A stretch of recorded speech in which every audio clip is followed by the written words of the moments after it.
우리 축복의 통로를 넣읍시다. 하나님과 함께하는 그 축복의 통로를 넣읍시다. 어떻게? 만남은 축복의 통로랍니다. 그 제목입니다. 우리 하나님 말씀 창세기 12장 1절로 4절에 있는 말씀 다 한 목소리로 합독하실까요? 시작. 여호와께서 아브라함에게 이르시되 너는 너의 본토 친척 아비 집을 떠나 내가 내게 지시할 땅으로 가라. 내가 너로 큰 민족을 이루고 내게 복을 주어 내 이름을 창대케 하리니 너는 복의 근원이 될지라. 너를 축복하는 자에게는 내가 복을 내리고 너를 저주하는 자에게는 내가 저주하리니 땅의 모든 족속이 너를 인하여 복을 얻을 것이니라 하신지라. 이에 아브람이 여호와의 말씀을 쫓아갔고 롯도 그와 함께 갔으며 아브람이 하란을 떠날 때에 그 나이 75세였더라. 사랑하는 성도 여러분, 우리가 이 인생을 살아갈 때 많은 사람들이 흔히 하는 얘기가 있죠. 그게 무슨 말인지를 무슨 경험인지는 모르겠지만 아무튼 이 세상에는 인간들에게 3번의 기회가 온다고 그래요. 30번의 기회가 온다고. 근데 여러분, 그 3번의 기회가 올 때 그 기회가 오는 그것이 어떻게 하여 그 기회가 이렇게 나에게 온다고 생각을 하십니까? 누구하고의 만남을 통해서 그 기회가 우리들에게 주어지는 것입니다. 아마 대부분 그럴 거예요. 그래서 우리가 누구를 만나느냐는 앞으로 나의 남은 삶에 대하여 굉장히 중요한 것입니다. 여러분, 그런 얘기도 있잖아요. 바보 같은 온달이 평강공주를 만났어. 그 만남의 축복으로 인하여 그 엄청난 온달 장군이 되는 그런 어마어마한 그런 얘기도 얘기책에 있잖아요. 우리가 사는 이 세상에 누구를 만나서 누구를 결혼해서 이렇게 사는 이건 너무나 중요한 거죠. 내가 어떤 부모를 잘 만나느냐, 내가 어떤 그런 친구를 잘 만나느냐, 내가 어떤 내 스승을 잘 만나느냐, 이거는요 그 삶 속에 엄청난 그런 변화가 있고 그 삶 속에 축복이 시작되는 것이죠. 내 삶 속에 누구를 만나느냐, 어떻게 만나느냐, 그러니까 분명히 우리의 그 삶의 그 운명과 사주팔자가 바꿔져 버리는 그게 바로 만남이라는 것이죠. 그 만남이라는 것이 나의 운명을 좌지우지해버린다는 것을 우리가 잘 알고 있습니다. 그래서 여기 성경에 쓰여져 있는 모든 얘기들, 성경 속에 나온 약 6만 명이라는 사람이 등장을 하는데 그 6만 명이라는 사람들도 누구를 어떻게 만났느냐에 따라서 그 사람들의 삶에 엄청난 변화된 얘기를 성경은 쓰고 있는 거예요. 성경성 내용이 전반적으로 누구를 만나서 이렇게 됐다라고 그렇게 쓰여지고 있는 것이라고 했습니다. 오늘 본문에서도 아브라함이라는 사람이 하나님을 만났다 이렇게 기록하고 있어요. 여호와께서 그렇게. 여러분, 우리가 이렇게 한번 생각을 해봐요. 아브라함이라는 사람이 사는 그 시대 때 아브라함 혼자 살았을까요? 아담처럼? 아니요. 그때 수많은 사람들이 주위에 있었지만 그 아브라함만 하나님을 만났다 이렇게 얘기를 하고 있는 것은, 우리가 이 세상을 살아가면서 많은 만남들도 중요하지만 그보다 하나님을 만난 축복이 얼마나 중요한지 모릅니다. 저는 여러분들이 하나님을 만난 그 소중한 하나님의 축복을 함께하는 그런 저와 여러분들이 되시기를 주님의 이름으로 축원합니다. 바로 여기 기록된 이 성경책에 39권의 성경책이 구약 성경이 있어요. 창세기부터 창세기 출애굽기 이렇게 쭉 39권인데 그 전체 그 성경 전체 얘기가 아브라함이라는 사람의 얘기고 그 가정 얘기고 그 자손 얘기예요. 그게 아브라함이 하나님을 만났는데 그 하나님을 만난 사람의 그 사람 얘기고 그 자신이, 그러니 이게 하나님을 만난 사람의 축복은 정말 엄청난 것이죠. 우리가 하나님을 만날 때, 우리가 성령과의 접할 때, 우리가 하나님의 관계 이럴 때 그 기회를 놓쳐서는 안 돼요. 하나님께서 아브라함 한자한테만 찾아갔겠어요? 아니에요. 그때 당시 때도 여호와의 사자가 이 땅에 내려와 가지고 아브라함 하나만 찾아갔지 않았다고 저는 생각을 해요. 지금도 그러잖아요. 지금도 우리 성령님께서 한 사람만 찾아갑니까? 아니잖아요. 과거 예수님이 오셨을 때도 그냥 그 한 사람 아니잖아요. 그러나 아브라함이라는 사람은 그 만남을 어떻게 잘 관리했다는 것을 우리가 한번 생각을 해봐야 돼요. 그래서 성경 이야기는 그렇게 기록되어 있습니다. 아브라함이라는 사람이 하나님을 만나서 아름다운 신앙생활을 한 바람에 그 자식 이삭이 축복을 받았더라. 이삭은 참 부모를 잘 만났어요. 여러분 자녀들에게 잘 만난 부모로 변화되어 보시기를 주님의 이름으로 축원합니다. 내 자녀들에게 책임감 있는 부모. 아마 아브라함은 그런 생각을 했을 거라고 생각을 해요.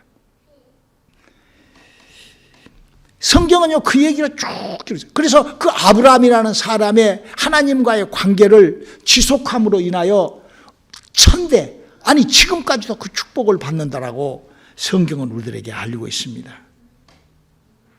여러분, 아브라함이 이삭이 그 이삭을 또 믿음을 잘 지키고 자기 아비에게 배운 그 믿음대로 그 당신의 아들 야곱에게, 그 야곱은 또 그 믿음을 그대로, 그 얘기잖아요, 성경 얘기가.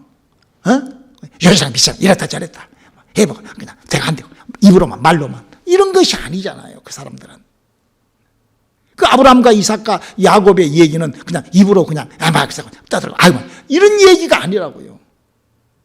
그들은 실질적으로, 그래서 정말 자식에게 영향력이 있는 그런, 누구라도 다 그런 부모를 만나고 싶죠, 우리가.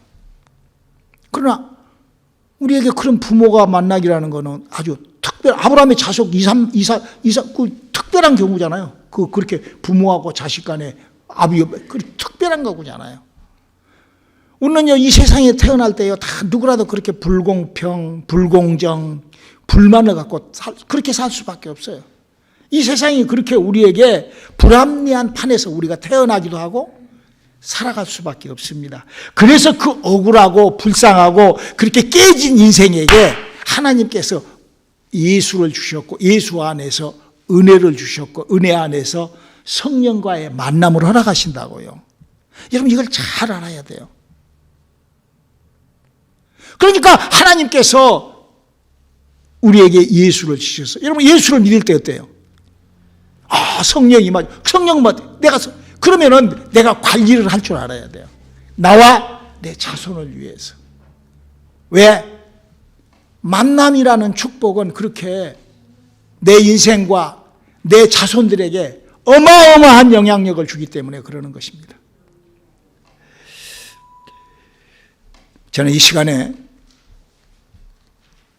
잘못된 만남으로 실패한 사람의, 그런데 그 사람이 그 잘못된 만남을 끊어버리고 아주 잘된 만남으로 축복을 받았던 아주 기가 막힌 분 한 분을 여러분들한테 소개할게요. 아마 여러분들이 또 많이 잘 아실 거예요. 그는 대한민국 연세대학교의 그 초대, 연세대학교가 미국 사람들이 만들었는데 그 초대 총장을 했던 분이세요. 대한민국 2대 국무총리를 했던 분입니다. 백낙준 박사의 가정 얘기입니다. 그 연세대학교 그 도서관 앞에 가면은요, 이분 동상이 있습니다. 근데 이 백낙준 이 박사님보다도 더 유명한 것은 백낙준 박사님의 아버지 얘기가 더 유명한 얘기라서 내가 해드릴게요. 그 아버지라는 분은 조남이 백사경 씨라는 분인데, 이분은 장님이에요. 소경이에요. 눈이 안 보이시는 분이에요. 근데 이 양반이 신내림을 받아갖고 점을 치는 점쟁이였어요. 한국에서 유명한 백사경이라는 사람이 점쟁이였답니다. 그래가지고 그 사람이 점을 쳐가지고 돈을 엄청 벌었어요. 그 돈 버니까 어때요? 자금 마누라를 얻어갖고 백낙준 박사하고 어머니는 팽개쳐 놓고 두 집 살림을 하죠. 그렇게 한 거예요. 그래가지고 떵떵거리고 살았던 거예요. 점 쳐갖고 돈 벌어가지고. 그런데 어느 날 전도자가 가가지고 그 백사경 씨한테 그렇게 얘기를 했대요. 당신 이렇게 살다가는 이 땅에서 당신도 저주를 받고, 지금도 저주받고 살고 있는데 앞으로도 더 저주받고, 당신 자식들에게도 엄청난 저주가 임할 거라고, 그리고 당신은 결국 지옥 갈 거라고. 그랬더니 이 양반이 그냥 아주 그냥 백사경 씨가 막 화를 내면서 점쟁이가 그런데 그 전도자가 끝까지 2번, 3번을 외치고 당신 이렇게 살면 망한다고, 틀림없이 망한다고, 저주받고 당신 지옥 갈 거라고. 그러고는 가버렸어요. 그랬는데 그 다음 날부터 밤에 자면은 그 소리가 막 귀에서 왱왱거리는 거예요. 이 양반 간증에. 그래서 할 수 없이 예수 믿으려고 교회를 갔는데, 교회를 갔더니 사람들이 깜짝 놀란 거예요. 아니, 유명한 점쟁이가 오니까. 우리 뉴욕에서도 우리 백호도사가 와가지고 우리가 다 놀랐는데, 깨와가지고는 거기서 은혜를 받은 거예요. 우리 하나님은 그런 분이십니다. 할렐루야. 그 은혜를 준 거예요. 그래 막 눈물 콧물을 흘리면서 그렇게 거기서 이제 예수를 믿기 시작을 했죠. 예수를 믿기 시작을 하니까 이제 자기가 잘못했던 거 다 그렇게 불의하게 번 돈을 가지고 교회도 짓고 교회 일을 하다가 아주 가난하게 되었다고 그래요. 그래가지고 그 백낙준 박사님이 중학교 3학년 때쯤에 아주 너무 가난해가지고, 아버가 소경이니까 뭐 일도 못 하잖아요. 그래서 그때 그 어떤 선교사님이 그분을 이렇게 데리고 교회 사찰로 이렇게 봉사를 했대요. 그 맥킨이라는 선교사님인데, 그래서 그 교회 사찰로 일을 하면서 이제 그때부터 이제 믿음이 시작이 됐죠. 그리고는 이제 그 백낙준 이제 아들 아들 백낙준 그 박사를 중학교를 입학시키고, 또 졸업 후에 중국으로 데리고 가서 천진이 학교라는 대학교에 이렇게 고등학교를 보내고, 미국으로 데리고 가가지고 그 유명한 파크 대학과 또 프린스턴과 에일 대학에서 공부를 하면서 철학 박사, 신학 박사 학위까지 다 받고, 그래서 그분이 귀국에서 초대 연세대학교 총장을 하셨고, 우리나라 제2대 문교부 장관까지 했던 그런, 하나님은 이렇게 인생을 역전시키시는 하나님이십니다. 내가 무슨 뭐 돈을 벌어갖고 내가 그게 아니에요. 하나님을 만나 역전하는 저와 여러분이 되시기를 주님의 이름으로 축원합니다. 하나님은요, 역전을 시켜버리신 하나님이세요. 우리 인생을 완전히 뒤바꿔버리는, 완전히 180도로 바꿔버리는. 사랑하는 성도 여러분, 혹시 여러분들은 부모를 잘못 만나서 이 고생한다고 생각을 하십니까? 아니면 남편을 잘못 만나서, 친구를 잘못 만나서, 자식을 잘못 만나갖고 내가 이렇게 속썩인다고 생각을 합니까? 아닙니다. 아무리 나쁜 만남, 아무리 구그러지고 이그러진 것들을 할지라도 하나님을 한번 만나보십시오. 그리고 하나님과 함께 교제해 보십시오. 당신의 인생뿐만 아니라 앞으로 남은 인생도 달라질 것입니다. 할렐루야. 하나님께서 하셨던 일을요, 사복음서를 보면은 사람 속에 들어있는 DNA도 바꿔버려요, 하나님이. 어디가 그런 게 있냐고요? 한번 볼까요? 우리 마가복음 10장 46절로 50절까지 한번 읽어볼까요? 저희가 여리고에 이르렀더니 예수께서 제자들과 허다한 무리와 함께 여리고에 나가실 때에 디메도의 아들인 소경 거지 바디메오가 길가에 앉았다가 나사렛 예수시란 말을 듣고 소리질러 가로되 다윗의 자손 예수여 나를 불쌍히 여기소서 하거늘 많은 사람이 꾸짖어 잠잠하라 하되 그가 더욱 소리질러 가로되 다윗의 자손이여 나를 불쌍히 여기소서 하는지라. 예수께서 머물러 서서 저를 부르라 하시니 저희가 그 소경을 부르며 이르되 안심하고 일어나라 너를 부르신다 하매 소경이 겉옷을 내어버리고 뛰어 일어나 예수께 나아오거늘. 여러분, 이게 무슨 얘기예요? 여기에 보면 바디메오라는 사람이 있는데 그 젊은 친구가 소경이에요. 눈이 먼 소경이에요. 그런데 왜 소경이 됐냐? 아버지가 소경이어서 그 소경의 유전자를 그 바디메오에게 준 거예요. 여러분, 아버지가 어떤 문제가 있으면 자식에게 그 반드시 넘어옵니다. 저도 이 대머리가 우리 새끼들한테 넘어갈 것 같아. 그게요. 나의 그 취약점, 나의 어떤, 그래서 여러분 병원에 가면은 혹시 누가 아팠냐고 물어보잖아요. 성질 빼기도 똑같이 넘어갑니다. 내 성질과 내 새끼들한테도 그 성질 빼기 똑같이 어쩌면 시도도 건 못하는지. 지금 그 말이에요. 그런데 누구를 만나죠? 예수님을 만납니다. 바디메오가. 이 만남이라는 게 이런 거예요. 그럴 때 그는 보게 됐다. 우리는요, 참 이 성경 속에, 여러분요, 이 성경 속에 정말 가장 가장 축복받은 여인, 마리아, 예수님 엄마 마리아보다도 더 축복받은 여인이 저는 막달라 마리아라는 여자라고 생각을 해요. 그 7 귀신을 들렸던 막달라 마리아. 왜? 그 막달라 마리아는요, 예수님이 무덤에서 부활하실 때 제일로 먼저 만났던 여자예요. 너무나 멋진 여자죠. 이 막달라 마리아라는 여자는 정신질환, 그러니까 약간 이렇게 맛이 간 여자였어요. 귀신 들려가지고. 우리 교회에서도 이렇게 귀신 들려갖고 우리 오누리 선교교회에 왔던 사람이 한 5, 6명 정도가 나섰어요. 마약 중독, 막 귀신 들려가지고 막 길거리를 막 홈레시처럼 막 몰고 대. 한 5, 6명. 남자가 머리가 돌아가지고 강대석상에다 똥 싸고 막 이런 애들까지 와가지고 다 치료받았던 것이 정말 이건 정말 하나님께서 일하시는 일은 너무나 멋있는 일이죠. 이렇게 하나님을 만나는 것은 내가 축복받는 것은 물론이요, 내 자손이 축복받은 것도 물론이지만 혹시 내 속에 들어와 있는 잘못된 그런 DNA마저도 바꿔버리는, 어떻게? 만남이라는 것은 그렇습니다. 누구를 만난 것? 하나님을 만나면 바꿔진다는 것이죠.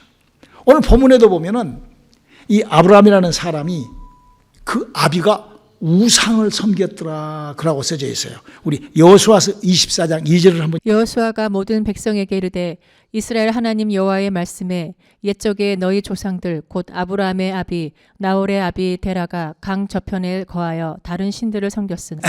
아브라함의 아버지 데라는 사람은 다른 신을 섬겼던 사람이에요. 여러분, 부모 잘못 만났다고 내가 변하면 되는 겁니다. 할렐루야. 내가 변해야 돼요. 그래서 내가 내 자식들에게 축복 줄 수 있는 그런 이게 깨어있는 머리가 돼야죠. 깨어있는 게 그 정상적이지 않습니까?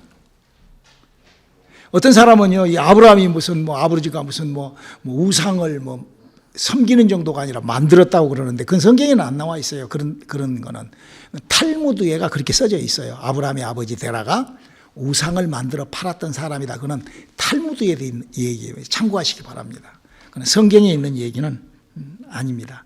이렇게 엄청난 아브라함, 아버지가 그런 아버지이지만 잘라버리고 하나님을 만났던 이 아브라함은 그 자손 대대까지 천대의 축복을 받았습니다. 할렐루야. 근데 이 아브라함이 받은 이 축복이 얼마나 이게 파워가 있고 얼마나 이게 힘이 있는 줄 아십니까? 우리 갈라디아서 3장 6절로 9절까지 한번 읽어볼까요? 아브라함이 하나님을 믿음에 이것을 그에게 의로 정하셨다 함과 같으니라.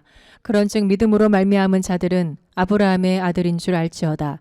또 하나님의 이방을 믿음으로 말미암아 의로 정하실 것을 성경이 미리 알고 먼저 아브라함에게 복음을 전하되 모든 이방이 너를 인하여 복을 받으리라 하셨으니 그러므로 믿음으로 말미암은 자는 믿음에 있는 아브라함과 함께 복을 받느니라. 하나님을 믿고 예수를 믿고 이방인이 그렇게 했다 할지라도 그 복을 아브라함이 받는 그런 축복과 같이 밖에는 못 받는다는 거예요.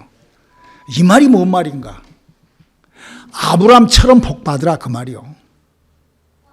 아브라함과 같은 믿음 생활을 하라는 거예요. 여러분, 아브라함이라는 사람이 어떻게 하나님으로부터 복을 받았죠? 그가 75세 하나님을 만납니다. 근데요, 75살에 하나님을 만나고 난 다음에요, 약 숫자적으로 약 한 25년 동안 엄청난 고난을 당합니다. 흉년이 들어서 밥 먹을 끄니거리가 없어가지고 그 곡식을 찾아 다니지를 않았는가? 여기저기 엄청난 고난의 생활을 갖다. 그가 나이 겨우 100살 때 하나님의 축복이 시작이 됩니다. 여러분, 우리가요, 왜 신앙생활을 하면서 믿음이 흔들릴까요? 내게 조금 어려움이 오면은 팽개치는 것이 신앙입니다. 그런 사람 너무나 많습니다. 오늘 목사님 주보에다가 써놨죠. 말로만 하는 거는 공상의 믿음이에요. 말로 하는 거는 공상의 믿음이라고. 공상을 하는 것이요, 말로 하는 거는. 행함이 없는 믿음은 그는 믿음이라고 할 수가 없는 거예요. 형이사학적인 거죠. 우리 이거를 잘 알아야 됩니다. 수많은 사람들이 하나님 앞에 사용되지 못하는 것은 하나님이 와보면 그가 없어. 그 믿음의 자, 여러분요, 하나님의 약점이 뭘까요? 하나님의 큰 약점은요, 믿음이 없는 곳에다가는 역사를 하실 수가 없어요. 그분이 하나님이세요. 하나님은 반드시 믿음 있는 곳에만 역사하시는 그분이 하나님이세요.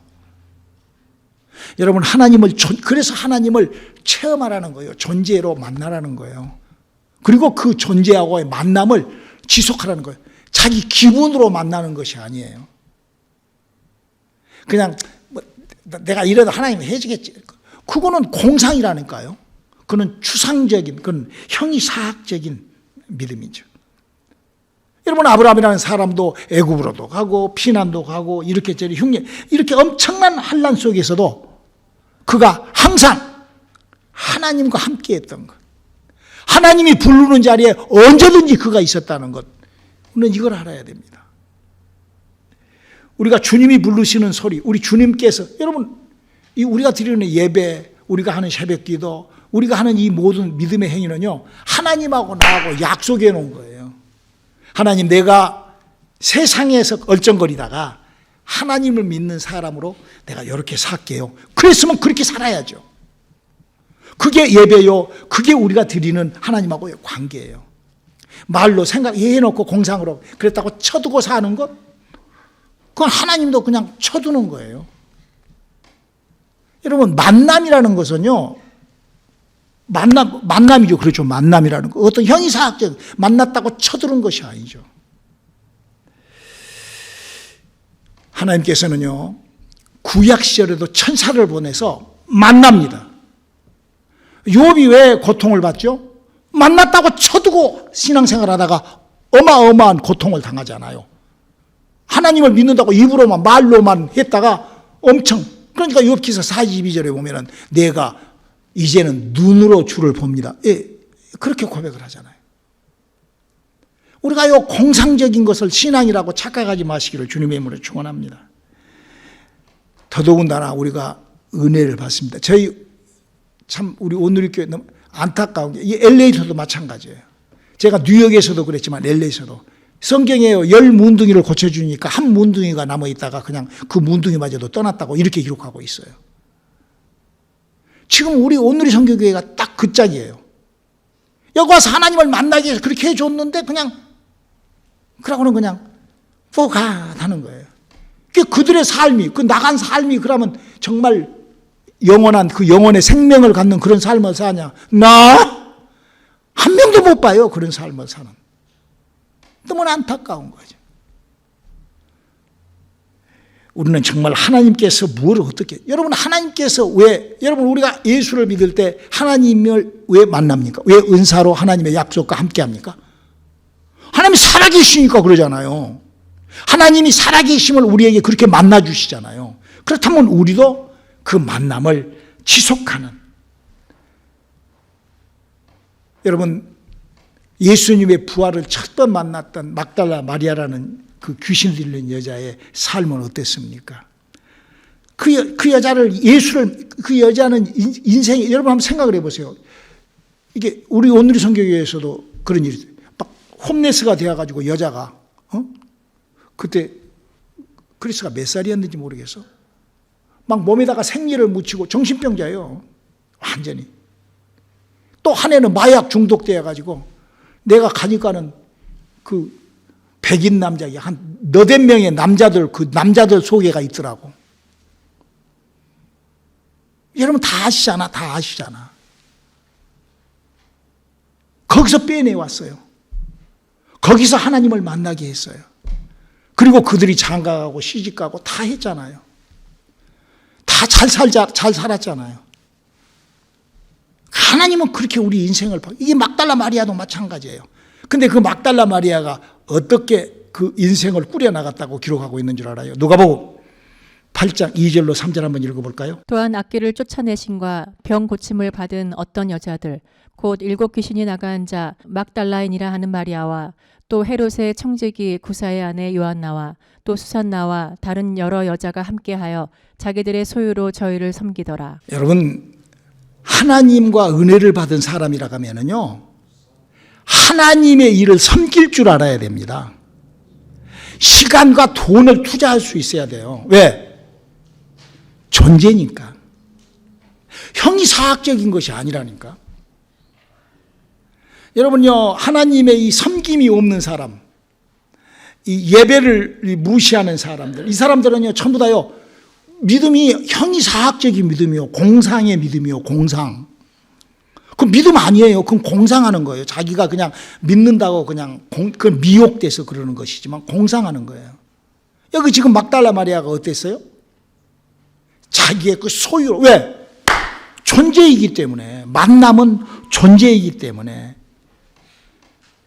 예수님을 만나 죄사함을 경험한 막달라 마리아는 성경을 보면요 그때부터 시작을 해서 예수님이 계시는 곳에는 항상 제일 앞에 가서 쫓아가 앉았었대요. 그러니까 부활의 예수님을 만날 때도 11 제자가 다 도망가 버렸잖아. 그런데도 막달라 마리아는 예수님이 가장 근접한 그 무덤 옆에서 기다리다가 새벽에 이런 어마어마한 축복을, 이 지구촌에서 예수님의 부활을 제일 처음으로 목격한 여자가 막달라 마리아예요. 여러분, 그런 축복이 어디가 있어요? 세상에 아주 그보다도 더 큰 축복이 어디가 있을까? 우리 주님이 성령으로 오실 때 저는 주님이 이제 나팔 분다고 그래요. 하늘나라에서 나팔로 우리를 이제 깨운다고 그래요. 우리가 휴가할 때. 그때 천사가 혹시 나팔 소리 난가 삐 하고 연습으로 삐 할 때 저는 그때 올라가고 싶어. 막달라 마리아보다도 더 빨리 먼저 올라가고 싶어. 그런 열정, 그런 믿음. 우리 막달라 마리아 모습 한 번 더 볼까요? 마가복음 16장 9절입니다. 예수께서 안식 후 첫날 이른 아침에 살아나신 후 전에 7 귀신을 쫓아내어 주신 막달라 마리아에게 먼저 보이시니. 자, 성도 여러분, 우리의 믿음이 뭡니까? 이제 숙히 주님이 재림하실 거예요. 그때 재림할 때 가장 먼저 성경은 이렇게 예수님이 부활을 언제 하셨죠? 예수님이 무덤에서 부활을 언제 했죠? 저녁 11시에 했나? 낮 12시에 했나? 아니요.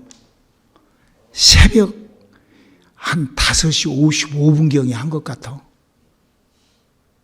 그래서 우리가 새벽 기도를 6시로 정했어.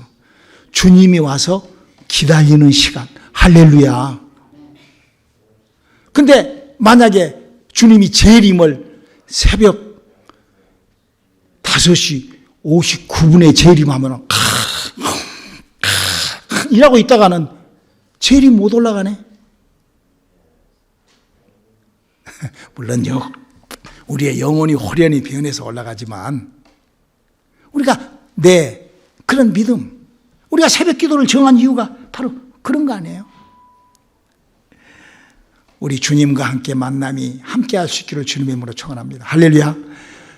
마치 아브라함이 여호와의 사자와 함께 했던 것처럼, 마치 막달라 마리아가 예수님과 함께 했던 것처럼 우리는 누구하고 함께 해야 되죠? 성령과 함께 해야 되는 거예요. 할렐루야. 그래서 목사님이 여러분들에게 성령으로 충만함을 받고 성령과 함께, 성령이 우리하고 어떻게 함께 한다고 그랬어요? 우리 고린도전서 12장 7절 한번 읽어볼까요? 각 사람에게 성령의 나타남을 주심은 유익하게 하려 하심이라. 여러분, 성령님은 그냥 성령 충만 할렐루야 하차샤샤샤 이게 아니요. 성령은 어떠신다고 우리에게?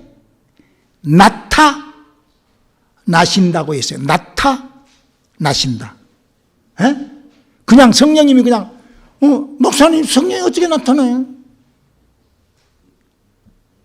가르쳐드릴까? 꼭 가르쳐드릴게. 9가지 은사로 나타나신다고 그거 써져 있어요. 내 말이 아니요. 성령이 그렇게 써져 있어요. 그래서 우리가 방언을 하는 거는 성령님이 지금 나에게서 성령을 내가 모시고 성령님과 교제하고, 이게 방언 기도예요. 말씀의 지식과 말씀의 은사가, 능력 행함의 은사가, 9가지 은사가 성령이 내게 성령이 내게서 나타나심으로 그 은사가 나와 함께 하신다. 할렐루야. 그 성경은 지금 그걸 얘기를 하는 거예요. 내가 새벽 6시에 나와가지고 하나님 앞에 기도하는 것은 예수님이 하라고 했기 때문에 하는 거예요. 왜? 그때 혹시 예수님이 내가 다시 너에게 올 때 내가 6시에 올 줄 모르니까 기다려라. 그래서 저는 기다리는 거예요. 할렐루야. 목사님 왜 그렇게 부담을 주세요? 지금 그래요? 부담이 아니요, 여러분. 뭐 하려고? 만남의 축복을 유지하려고. 할렐루야. 우리 주님과의 만남의 축복을 그렇게 유지하시는 저와 여러분이 되시길 주님의 이름으로 축원합니다.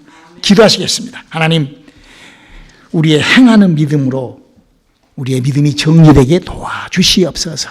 예수님의 이름으로 기도드렸습니다.